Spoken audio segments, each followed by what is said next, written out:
जंग में संकरे रास्ते अक्सर ताकतवर दुश्मन को बहुत ज्यादा नुकसान पहुंचाने के लिए इस्तेमाल होते रहे हैं। इस बार ये रास्ता स्ट्रेट ऑफ हॉर्मुज का है। रास्ता समंदर का है, कब्जा ईरान का है। इसी रास्ते से दुनिया का करीब 20% तेल आता जाता है। ईरान और इजराइल अमेरिका के बीच की जंग में अब सारा ध्यान इसी संकरे रास्ते पर आ टिका है। अमेरिका और उसके राष्ट्रपति ट्रंप के लिए यही बात अब नाक का सवाल बन गई है कि स्ट्रेट ऑफ हॉर्मुज से वो जहाज भी निकल सके जिन्हें ईरान निकलने नहीं दे रहा है। ऐसे में अब ट्रंप का प्लान क्या हो सकता है?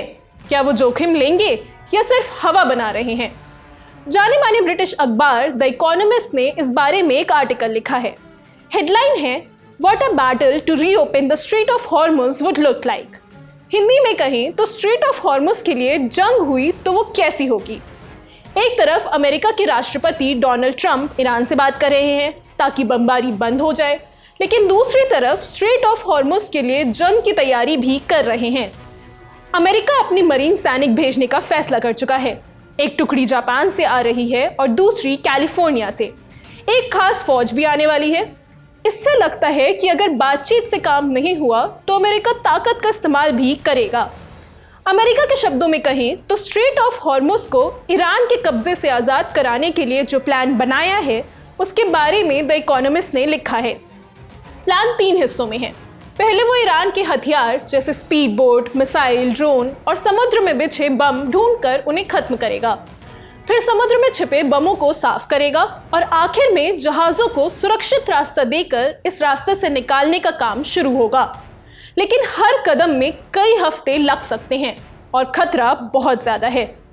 ईरान के पास हमला करने के लिए कई तरीके हैं।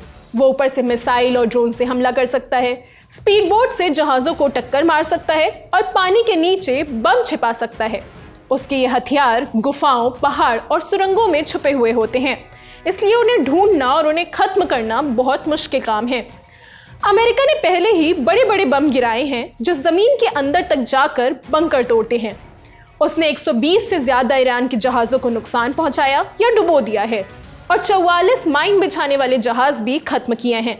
लेकिन कुछ छिपा हुआ नहीं है। ईरान इसके लिए पहले से तैयार है। यकीन ना हो तो ईरान की तरफ से बनाया गया ये एनिमेटेड वीडियो देख लीजिए।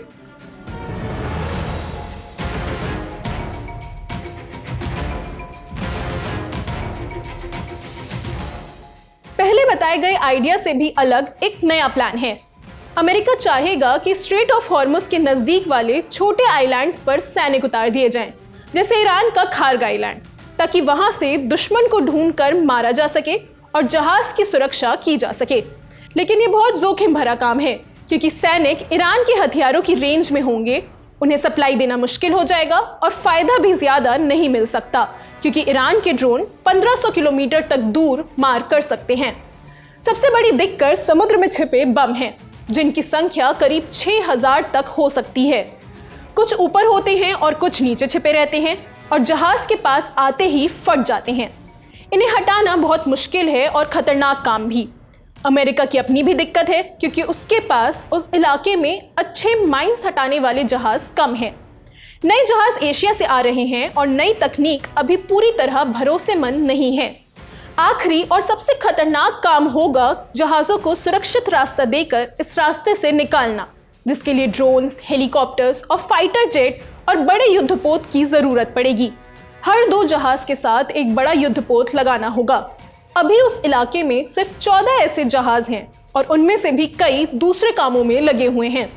नए जहाज लाने में समय लगेगा, ऊपर से ये सब बहुत महंगा भी होगा। इसमें एक बड़ा चैलेंज ये भी है कि ये रास्ता खुद बहुत मुश्किल है क्योंकि ये सिर्फ 50 किलोमीटर चौड़ा है और चारों तरफ पहाड़ों से घिरा हुआ है। इससे जहाज़ों को बचाना और चलाना और भी कठिन हो जाता है। इस इलाके में अमेरिका को यमन के हूती ग्रुप से लड़ाई का अनुभव है, लेकिन ईरान उससे ज़्यादा ताकतवर है और अपनी सरकार बचाने के लिए लड़ रहा है। इसलिए ये स्थिति और ज़्यादा खतरनाक हो सकती है। यानी कुल मिलाकर हॉर्मुज स्ट्रेट को खोलने के लिए अमेरिका को एड़ी चोटी का जोर लगाना होगा। पहले हर दिन करीब 138 से 140 जहाज इस रास्ते से गुजरते थे। अब पूरे मार्च महीने में सिर्फ 138 जहाज गुजर पाए हैं, जिनमें 87 तेल और गैस ले जाने वाले टैंकर थे। मतलब अब रोज सिर्फ 5 से 6 जहाज ही निकल पा रहे हैं। ये लगभग 95% की गिरावट है। स्ट्रेट ऑफ हॉर्मुज पर हमले का फैसला अमेरिका को अब बहुत ज़्यादा सोच समझ कर लेना होगा, क्योंकि अमेरिका नाकाम हुआ तो दुनिया के सबसे ताकतवर देश के लिए एक और शर्म की बात होगी।